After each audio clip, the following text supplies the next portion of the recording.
진짜 회복 두 번째 말씀을 전하려고 합니다. 6월 3일 지방선거가 있었습니다. 그리고 그 후에 지금 특별히 2030 젊은 세대가 매일 수천에서 수만 명이 모여서 구호를 외칩니다. 부정선거, 재선거, 당일 투표, 수개표를 외칩니다. 거기에 정치색이 있는 유튜브가 찾아가도 오지 말라 그럽니다. 정당에 찾아가도 오지 말라 그럽니다. 여야를 떠나서 그들은 당일 그 자리에서 손으로 만든 피켓만을 들고 자기들의 의견과 의사를 표현하고 있습니다. 여러분, 이들 젊은 세대잖아요. 자발적으로 모여든 이들은 분명합니다. 왜 국민의 주권을 마음대로 그리고 왜 법대로 이 일들이 이루어지지 않는가에 대해서 그들은 호소하고 있습니다. 좀 찾아봤더니 이미지 보여주시면 투표지는 전날에 당도해야 된대요. 이게 법입니다. 그 다음은 이 일련 번호가 인쇄가 돼야 된답니다. 근데 번호가 없는 당일날 그리고 손으로 써서 표표가 된 겁니다. 그 다음 보여주시면 약 30년 전에는 기입한다. 그런데 이 법이 바뀌어가지고 인쇄해야 한다라고 되어 있습니다. 그 다음 보여주시면 언론에서 선관위 SBS 물었습니다. 이 분명히 위법 아니냐. 이렇게 일련 번호가 인쇄되지 않았는데 선관위에서 대답하기를 그렇게 볼 수 없다라고 이야기를 한 겁니다. 분명 여러분 법이 있습니다. 절차가 있습니다. 근데 분명 이건 위법이고 이건 적법하지 않습니다. 여러분도 그렇게 생각하죠? 이건 잘못된 겁니다. 근데 이들은 괜찮다고 우기고 있는 겁니다. 젊은 세대가 아마도 이렇게 화가 나서 이건 오염된 선거다라고 외칩니다. 국민 주권, 참정권을 침해당했다.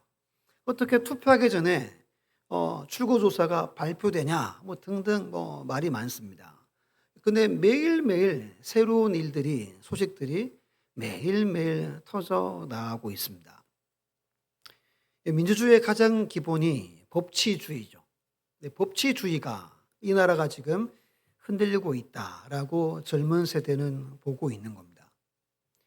선거법을 무시하고 이걸 밀어붙이는 그들의 모습을 보고 2030은 분노를 하고 있다는 겁니다. 그런데 일부 언론과 정당에서는 이들을 폄하하려고 애를 쓰고 있는 모습도 참으로 딱해 보이죠. 이들은 스스로 자발적으로 모였습니다. 제가 여러분 이 이야기를 먼저 한 이유는 법이 중요하다 이 말씀을 하기 위함입니다. 이 땅에 살아갈 때 헌법이 있고 그리고 세세하게 여러 법들이 있습니다. 교회에도 여러분 노예에도 법이 있습니다. 헌법이 있습니다. 그 법에 따라서 우리는 목회도 하고 교회도 운영됩니다. 특별히 하나님의 백성들, 하나님의 자녀들에게도 법이 있습니다. 이 법이 아주 가장 중요하죠. 그 법이 무엇입니까? 하나님의 말씀입니다.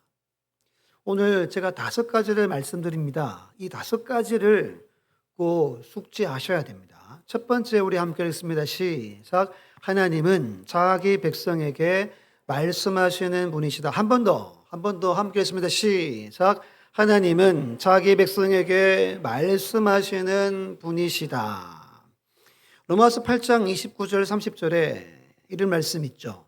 하나님이 미리 아신 자들을 또한 그 아들의 형상을 본받게 하기 위하여 미리 정하셨으니 이는 그로 많은 형제 중에서 맏아들이 되게 하려 하심이라. 우리 30절 같이 읽습니다. 시작. 또 미리 정하신 그들을 또한 부르시고 부르신 그들을 또한 의롭다 하시고 의롭다 하신 그들을 또한 영화롭게 하셨느니라. 아멘. 여기 보면 미리 정한 자라는 표현이 몇 번 반복됩니다. 이 말은 창세전 하나님이 택하신 자라는 겁니다. 한번 설명드렸죠. 이 택함은 무조건적인 선택입니다. 그가 뭐 돈이 많건 뭐 잘 살았건 인물이 좋건 아니면 많이 배웠건 전혀 상관없습니다. 하나님 무조건적인 뭐하죠? 선택의 은혜를 베풀어 줍니다. 그럼 그들은 하나님 부를 때 부름에 응답해서 하나님 앞에 나오게 됩니다. 그리고 불가항력적 뭘 주죠? 은혜가 있습니다.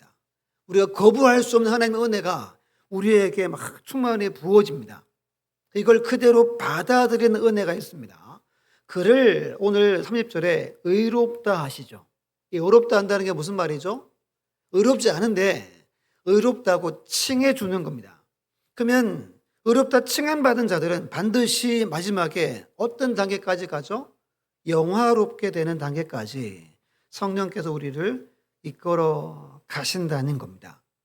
이것을 우리는 믿습니다. 이것을 믿습니까? 지금 내 믿음이 약해 보여도 하나님은 나를 영화로운 자리에까지 반드시 뭐합니까? 인도해 가시는 줄 우리가 믿는 겁니다. 여기서 중요한 게 미리 정한 자, 택한 자들을 하나님이 부르신다는 겁니다. 우리 지난주 말씀이었던 우리 1절로 3절 한번 같이 읽어볼게요. 우리 8장에 1절로 3절을 우리 크게 읽습니다. 시작. 이스라엘 자손이 자기들의 성읍에 거주하였더니 일곱째 달에 이르러 모든 백성이 일제히 수문 앞 광장에 모여 학사 에스라에게 여호와께서 이스라엘에게 명령하신 모세의 율법책을 가져오기를 청하매 일곱째 달 초하루에 세상 에스라가 율법책을 가지고 회중 앞 곧 남자나 여자나 알아들을 만한 모든 사람 앞에 이르러 수문 앞 광장에서 새벽부터 정오까지 남자나 여자나 알아들을 만한 모든 사람 앞에서 읽음에 뭇백성이 그 율법책에 귀를 기울였는데. 아멘. 이들이 성벽을 재건하고 고향으로 다 흩어졌습니다. 예루살렘에 거주한 인원은 소수였습니다. 근데 이들이 한날 한시에 모였다는 겁니다. 자발적으로 모였다고 지난주에 설명드렸습니다. 이들이 왜 모였습니까? 여호와 하나님께서 우리 이스라엘 백성에게 명령하신 모세의 율법책을 읽어달라고 모였다는 겁니다. 여기서 우리가 뭘 알 수 있냐면 이들은 모두 하나님의 택함받은 백성임을 알 수 있습니다.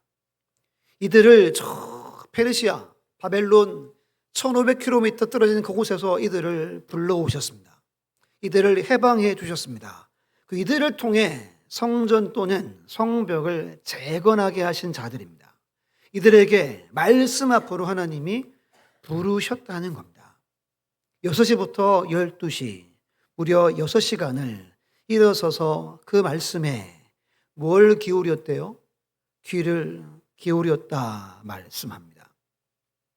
출애굽기 19장 5절 6절을 같이 읽습니다. 시작. 세계가 다 내게 속하였나니 너희는 내 말을 잘 듣고 내 언약을 지키면 너희는 모든 민족 중에서 내 소유가 되겠고 너희가 내게 대하여 제사장 나라가 되며 거룩한 백성이 되리라. 너는 이 말을 이스라엘 자손에게 전할지니라. 아멘.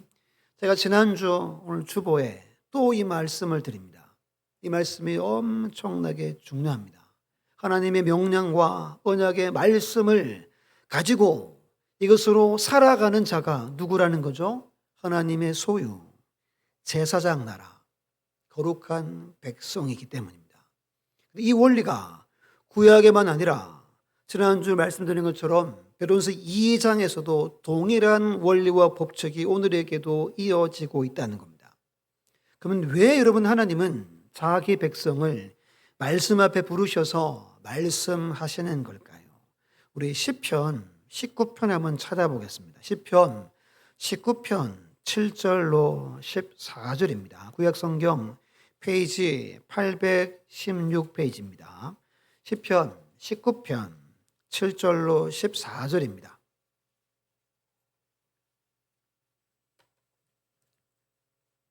다 찾으셨죠? 우리 함께 읽어볼게요. 시작. 여호와의 율법은 완전하여 영혼을 소성시키며 여호와의 증거는 확실하여 우둔한 자를 지혜롭게 하며 여호와의 교훈은 정직하여 마음을 기쁘게 하고 여호와의 계명은 순결하여 눈을 밝게 하시도다. 여호와를 경외하는 도는 정결하여 영원까지 이르고 여호와의 법도 진실하여 다 의로우니 금곧 많은 순금보다 더 사모할 것이며 꿀과 수익꿀보다 더 달도다. 또 주의 종이 이것으로 경고를 받고 이것을 지킴으로 상이 크니이다. 자기 허물을 능히 깨달을 자 누구리요? 나를 숨은 허물에서 벗어나게 하옵소서. 또 주의 종에게 고의로 죄를 짓지 말게 하사 그 죄가 나를 주장하지 못하게 하소서. 그리하면 내가 정직하여 큰 죄가에서 벗어나겠나이다. 나의 반석이시요 나의 구속자이신 여호와여, 내 입의 말과 마음의 묵상이 주님 앞에 연락되기를 원하나이다. 아멘. 마지막 14절에 여러분들 입의 말과 마음의 묵상이 연락된단 말이 하나님 마음에 든다란 말입니다. 우리가 일상에서 대화하고 생각하는 생각들, 이 마음의 묵상을 다른 번역 보면 생각이라고 되어 있습니다. 생각이 하나님 마음에 드는 인생을 우리가 살아가야 되겠죠. 그러려면 무엇으로 우리가 다시 소생하고 무엇으로 우리가 지혜를 얻어야 됩니까? 하나님 말씀밖에 없다는 겁니다. 이걸 지킴으로 하나님은 우리에게 상을 주십니다. 이것으로 말미암아 우리가 죄과를 큰 죄과에서 벗어나게 하십니다. 그럼 어떻게 이 말씀이 우리를 이렇게 할까요? 우리 히브리서 4장 12절 말씀 보면 이것도 함께 크게 읽습니다. 시작. 하나님의 말씀은 살아있고 활력이 있어 사오의 날선 어떤 검보다 예리하여 혼과 영과 및 관절과 골수를 찔러 쪼개기까지 하며 또 마음의 생각과 뜻을 판단하나니. 이것을 우리는 믿습니다. 여러분 들고 다니는 이 말씀은 살아있는 누구 말씀이죠? 하나님의 말씀입니다. 이 말씀에 힘이 있습니다. 활력 있단 말은 힘 있단 말입니다. 파워풀하다는 말입니다. 이 말씀을 내가 읽든지 내가 들을 때 성령님께서 말씀을 근거하셔서 파워풀하게 일하십니다.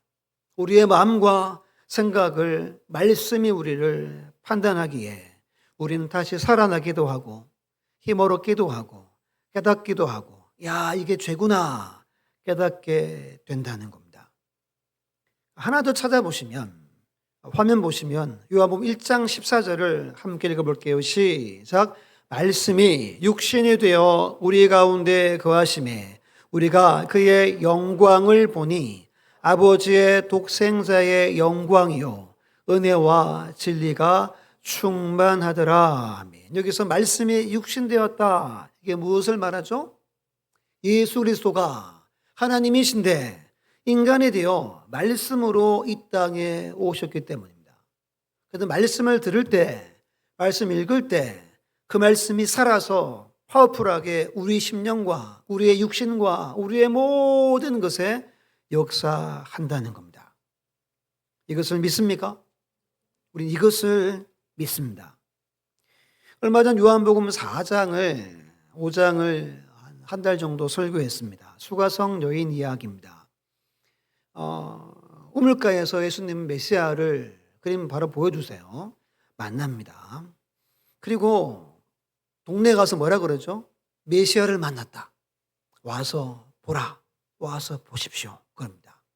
사람들이 왔습니다. 그리고 나중에 뭐라 그러죠? 우리가 저 여인의 말을 들어서가 아니라 주님의 말씀, 메시아를 만났기 때문에 믿는다 그럽니다. 그리고 이틀을 우리 동네에 유하라고 부탁합니다. 왜 여러분 이틀 동안 동네에 머물기를 원했을까요? 예수님으로부터 뭘 듣기 위해서?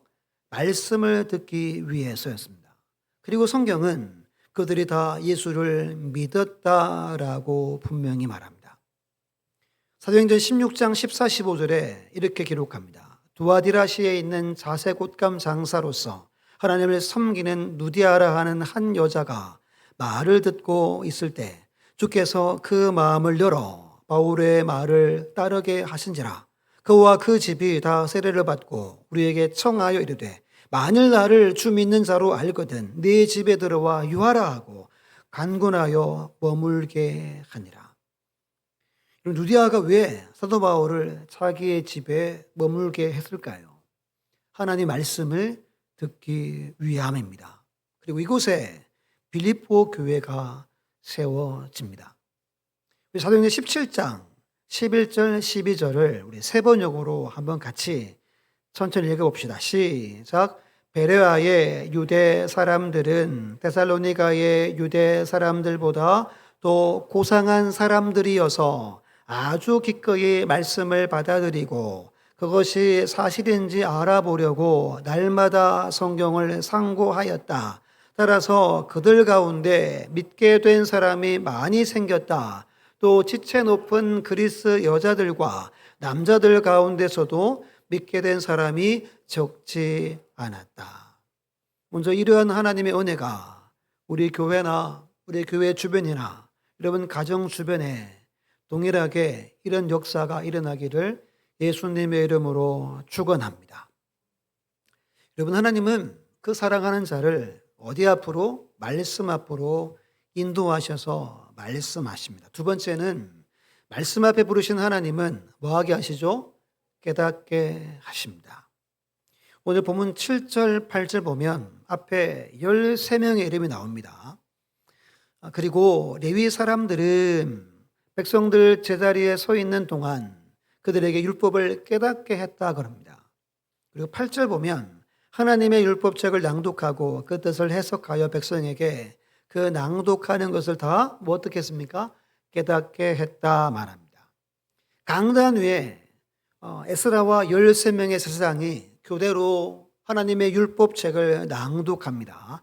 아래에서 13명의 레위인이 백성들 사이에서 말씀을 이렇게 번역해 줍니다. 지금 이들은 포로되어 끌려갔다가 70년 살다 돌아온 그들의 후손들입니다.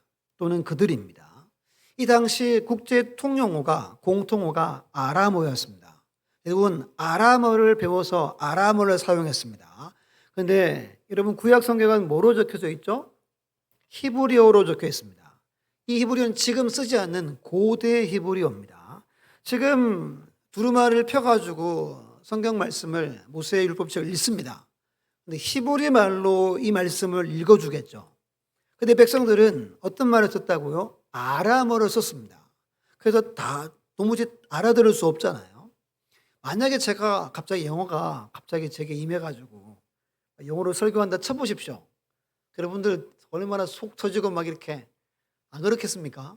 지금은 그렇습니다. 그래서 번역을 해준 겁니다. 그리고 이건 도무지 모르겠다 하면 이걸 이렇게 설명해 줬다는 뜻이에요.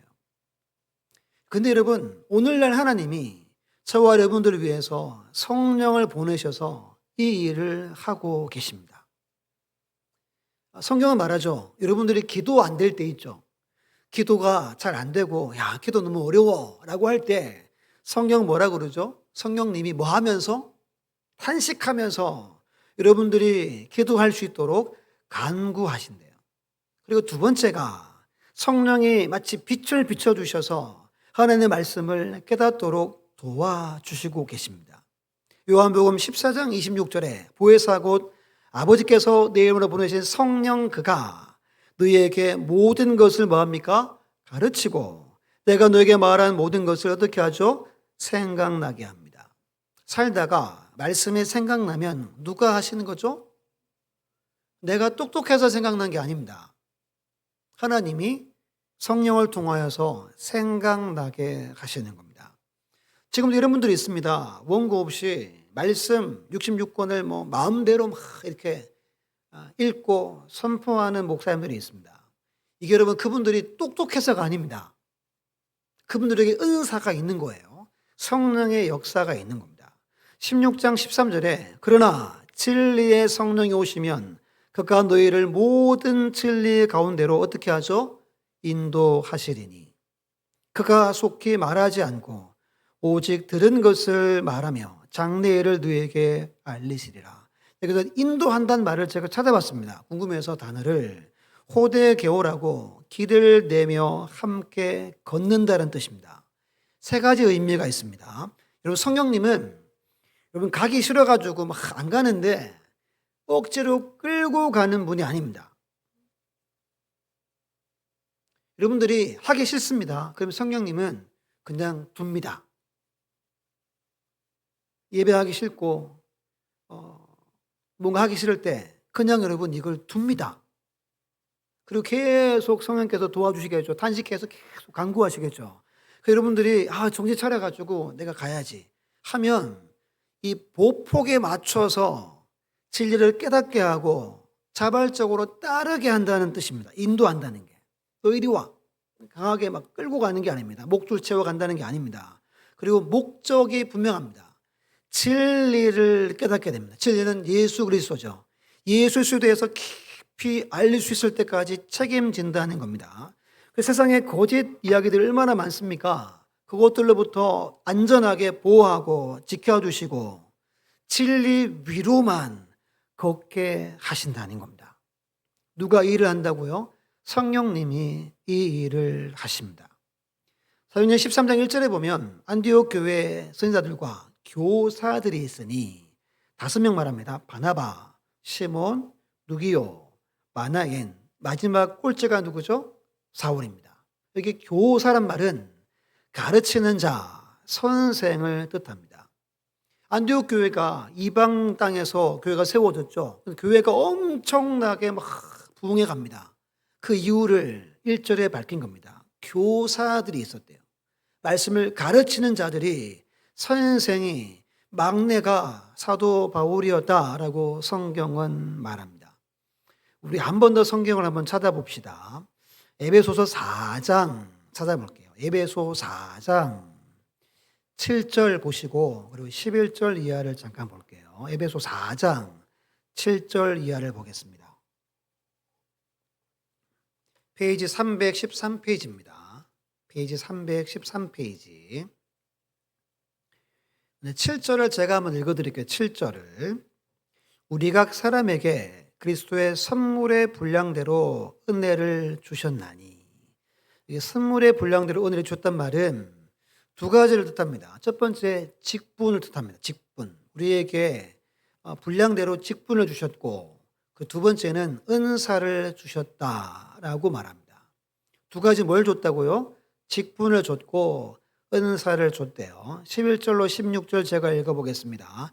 그가 어떤 사람은 사도로, 어떤 사람은 선지자로, 어떤 사람은 복음 전하는 자로, 어떤 사람은 목사와 교사로 삼으셨으니 이는 성도를 온전하게 하여 봉사의 일을 하게 하며 그리스도의 몸을 세우려 하심이라.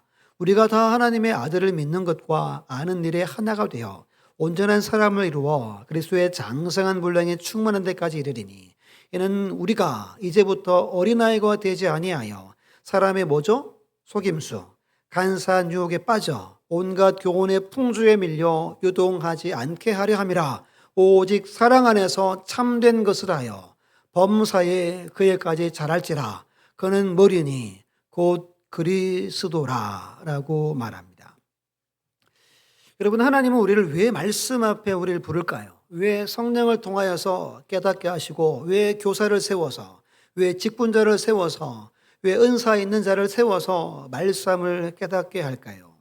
여러분들을 사랑하기 때문입니다. 10월 25일 날 우리도 장로님, 권사님, 안수집사님들을 세웁니다. 그럼 장로님의 히브리 헬라어 단어가 좀 깁니다. 프레스베테로스라고 연장자를 뜻합니다. 경험 많은 자, 먼저 앞서가는 자가 장로입니다. 디모데전서 5장 17절에 이렇게 기록합니다. 잘 다스리는 장로들은 배나 존경할 자로 알되 말씀과 가르침에 수고하는 이들에게는 더욱 그리할 것이니라. 교회의 연장자, 먼저 복음을 받아들이고 늘 말씀 따라 살아가는 자들을 교회의 장로님으로 세운다는 겁니다. 그들이 뭘 한대요? 말씀과 가르친다는 겁니다. 교회 장로들은 말씀을 가르치기 위해 하나님이 세우셨습니다. 그러면 배나 존경해라, 더 그래 해라 라고 말합니다. 산에 먼저 올라간 사람들이 뒤에 오는 사람들에게 뭘 내밀죠? 손을 내밀어서 올라오는 것들을 도와줍니다. 지금은 그렇지 않은데 옛날 교회들은 맨 앞자리에 무슨 석이 있었죠? 장로님석이 있었습니다. 그게 왜 맨 앞자리에 앉겠습니까?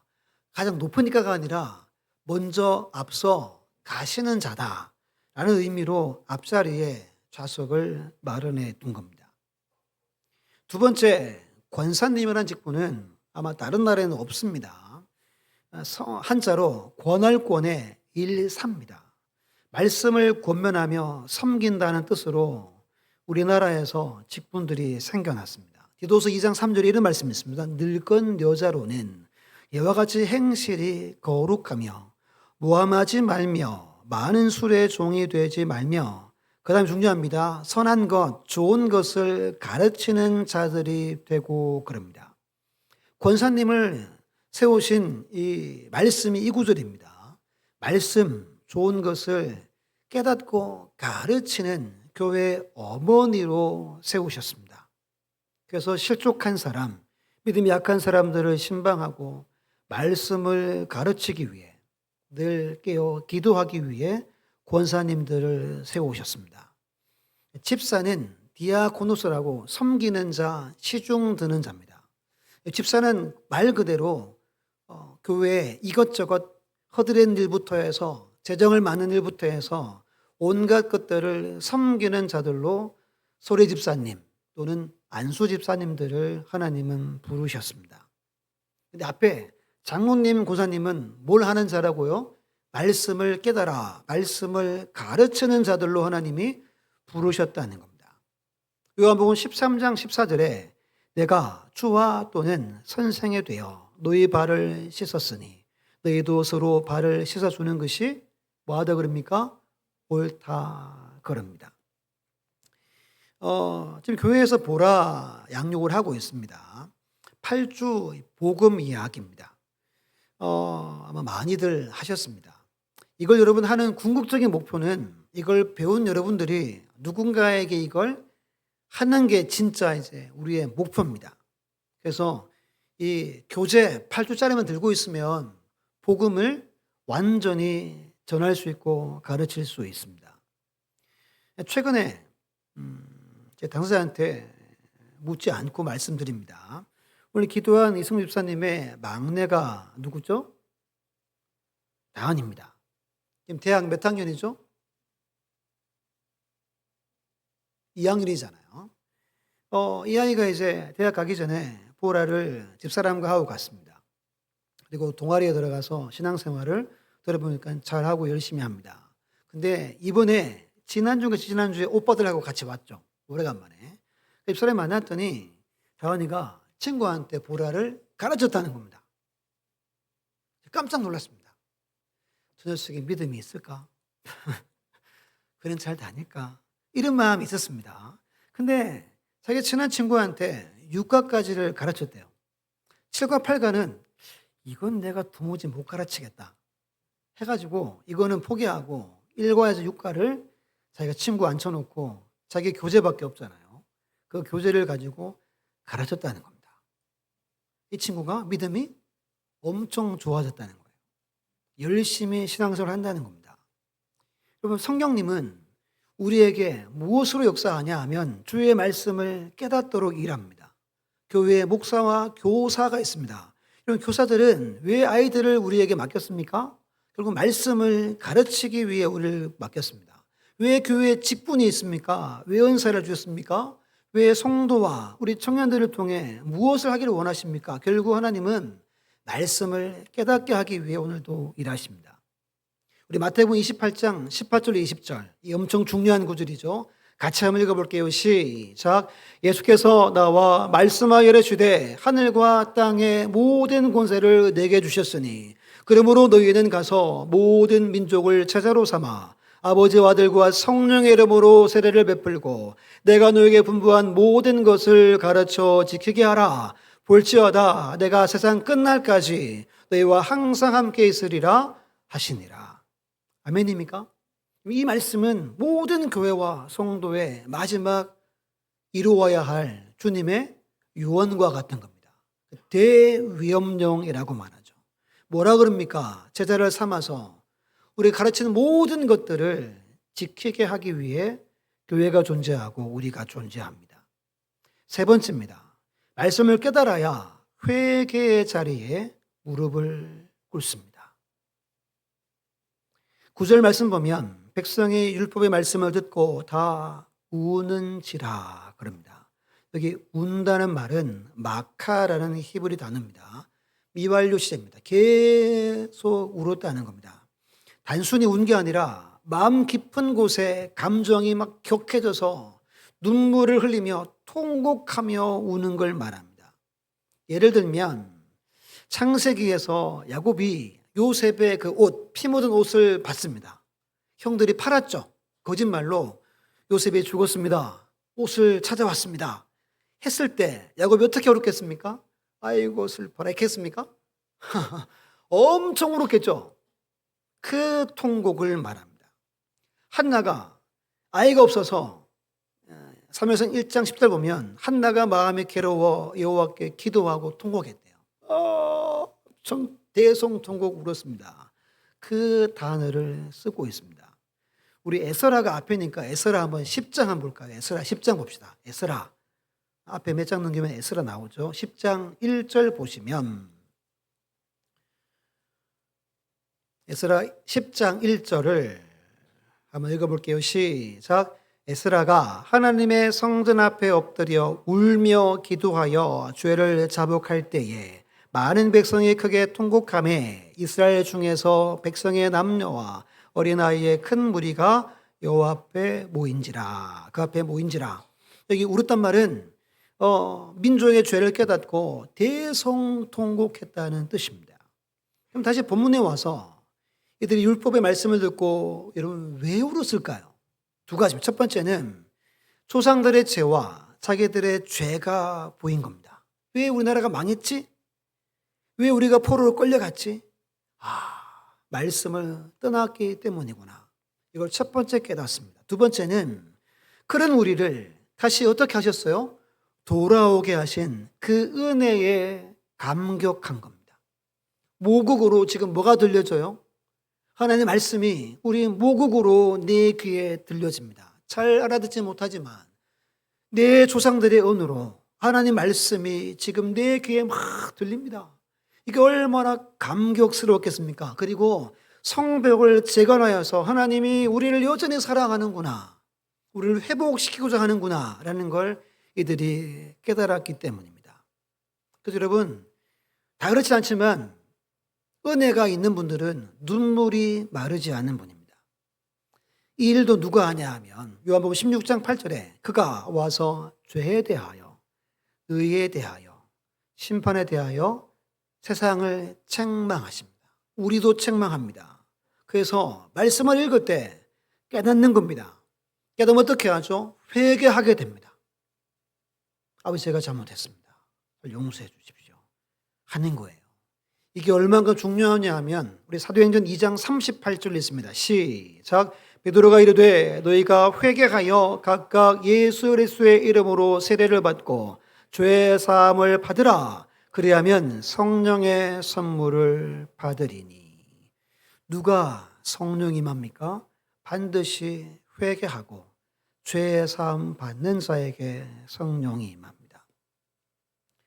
눈물이 난다든지 늘 회개가 빠른 분들은 성령의 역사입니다. 은혜가 있다는 겁니다. 나는 도무지 죄가 없고 나는 참 잘 살고 있어 라고 하는 분들은 왜 그럴까요? 성경 뭐라 그러죠? 마음이 높아 있다 라고 말하는 겁니다. 말씀을 깨달아야 그 다음은 회개의 자리에 무릎을 꿇습니다. 네 번째 한번 읽어볼게요. 네 번째 시작. 하나님의 말씀을 깨닫고 회개한 사람은 크게 기뻐하고 즐거워한다. 본문 10절 말씀 함께 읽어볼게요. 시작. 느헤미야가 또 그들에게 이르기를 너희는 가서 살찐 것을 먹고 단 것을 마시되 준비하지 못한 자에게는 나누어 주라. 이날은 우리 주의 성일이니 근심하지 말라. 여호와로 인하여 기뻐하는 것이 너희의 힘이니라 하고, 네 번째는 말씀을 들었습니다. 회개했습니다. 그 다음 오는 것은 큰 기쁨과 즐거움입니다. 그럼 막 사람들이 통곡합니다. 근데 성일에는 신명기 말씀 보면 즐거워하라라고 하나님이 명령하셨습니다. 그래서 울지 마라 한 겁니다. 울지 마십시오. 울지 마십시오. 오늘은 성일입니다. 기뻐하십시오. 즐거워하십시오. 근데 여러분, 이 기쁘고 즐거운 게 그냥 됩니까? 안 됩니다. 여기서 말하는 기쁨은 하나님이 부어주는 기쁨을 말합니다. 그래서 나누어 줍니다. 가장 좋은 고기를 떼어서 포도주를 챙겨서 가난한 자들, 수혜받은 자들, 앞에 5장에서 이 돈 많은 사람들이 고리대금했죠. 지금 말씀이 임하고 깨닫고 회개하자 지금 이 공동체 자체가 완전히 바뀐 겁니다. 성경 2장과 4장 보면 성령이 임하고 교회가 유무상통하죠. 내 것이라 하는 것이 전혀 없고 다 나누어 주는 일이 오늘 여기에서도 기록이 되고 있는 겁니다. 10절 끝에 여호와로 인하여 기뻐하는 것이 너희의 힘이란 말은 여호와 앞에 기뻐하면 하나님이 힘 주신다는 뜻입니다. 하나님이 우리를 지켜주신다는 거예요. 누구 앞에 기뻐하래요? 하나님 앞에 기뻐하는 겁니다. 이건 말씀을 듣고 기쁨을 누리는 걸 말합니다. 요한복음 15장 10절 12절에 제가 읽어드릴게요. 내가 아버지의 계명을 지켜 그의 사랑 안에 거하는 것 같이 너희도 내 계명을 지키면 어디 안에 거한대요? 내 사랑 안에 거하리라. 내가 이것을 너에게 이름은 내 기쁨이 너희 안에서 너희 기쁨을 충만하게 하려 함이라. 내 계명은 곧 내가 너희를 사랑한 것 같이 너희도 서로 사랑하라 하는 이것이니라. 여러분 기쁘십니까? 한 주간 지난 한 주간 어떻게 지냈습니까? 늘 우울하고 늘 무언가에 매여가지고 사셨습니까? 하나님 여러분들이 기쁨을 누리기를 원합니다. 이 기쁨은 말씀과 함께 온다는 걸 기억하십시오. 다시 본문의 12절 우리 형제들 한번 읽습니다. 12절 시작. 모든 백성이 곧 가서 먹고 마시며 나누어 주고 크게 즐거워하니 이는 그들이 그 읽어 들려준 말을 밝히 알미라. 언제 기쁨이 임한대요? 진리를 깨달을 때 기쁨이 임합니다. 언제 임한다고요?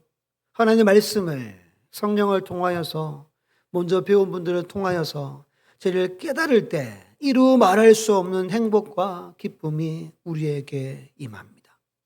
그래서 힘써 더 지켜 행하는 겁니다. 그러면 더 우리가 주님 안에 거하게 되고 또 하나님은 우리에게 기쁨과 충만한 즐거움을 우리에게 부어주신다는 겁니다. 이것이 회복입니다. 이것이 진짜 회복이라는 겁니다. 이제 마지막 단계입니다. 하나님의 말씀 앞에 선 하나님의 백성은 순종하게 됩니다. 이렇게 나팔절을 지키고 돌아갔습니다. 13절에 그 이튿날 백성들의 지도자들이 또 모였습니다. 왜 모였대요? 다시 율법책을 낭독해 달라고 모였습니다. 율법을 배우기 위해 모였습니다. 그러다가 14절에 일곱째 달에 초막절이 있음을 깨닫게 됩니다. 16절 17절에 초막절을 지킵니다. 17절 하반절 보면 중간에 보면 눈의 아들 여호수아 때로부터 그날까지 이스라엘 자손이 이같이 행한 일이 없었으므로 이에 크게 뭐 했죠? 기뻐했다. 여호수아가 언제 사람입니까? 엄청나게 오랜 사람입니다. 그때부터 한 번도 지금처럼 초막절을 지키지 못했다는 겁니다. 여기서 여러분 초막절은 추수감사절과도 같은 겁니다. 개인과 공동체 온 무리들이 함께 모여 말씀에 기록된 대로 초막절을 지켰다는 겁니다. 순종했다는 겁니다. 얼마나 기뻤을까요? 아마 상상할 수 없는 기쁨이 이들에게 넘쳐났습니다. 18절 보면 8일 동안 지킵니다. 8일 동안 내내 율법을 낭독했다고 기록합니다. 정리하면 회복은 첫 번째, 말씀 낭독하고 읽습니다. 그리고 깨닫게 하십니다. 그러면 회개하게 하십니다. 그때 기쁨과 즐거움이 임하고 그리고 즉시 순종하는 겁니다. 이것이 정상적인 신앙생활 가운데 늘 있습니다. 우리가 해야 할 일은 첫 번째입니다. 말씀을 읽는 것에 힘을 내십시오. 그러면 성령께서 깨닫게 하시고 회개할 바를 회개하게 하시고 그 다음 기쁨과 즐거움이 우리 주의 즐거움이 우리에게 임합니다. 그 다음 단계, 가장 마지막 단계는 순종입니다. 순종할 때 하나님의 놀라운 역사와 은혜가 있을 줄 믿습니다. 여러분, 이것이 진짜 회복입니다. 내 마음 좀 좋아지고 형편 좀 좋아지는 건 여러분 이 거짓 회복입니다. 다시 말씀으로 돌아가서 깨닫고 회개하고 즐거움을 누리고 하나님 앞에서 즐거워하여서 힘을 얻는 것, 그 힘으로 충성하고 순종하는 것, 이것이 진짜 회복임을 믿으시고 이 말씀대로 말씀 앞에 승리하는 우리 모두가 되시기를 예수님의 이름으로 축원합니다.